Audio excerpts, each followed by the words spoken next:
The reason you first started saving money was to create a dependable income flow that would replace your paychecks and last for as long as you lived once you retired. You saved money while you were working so you wouldn't have to worry about money when you retired. The big problem is you may have incorrectly been taught you have to invest your assets for growth instead of for dependable, even guaranteed lifetime income. Did you invest your money to watch it go up and down on a daily basis? Did you save your money to worry so much about it that you're actually afraid to use it? You saved the money so you could use it when you retired, to provide you income for as long as you lived, and to enhance your life. You didn't save it to worry about it.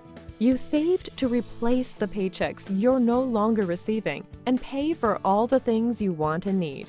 If you want to learn how to turn your assets into monthly paychecks that will last for as long as you live, contact us today.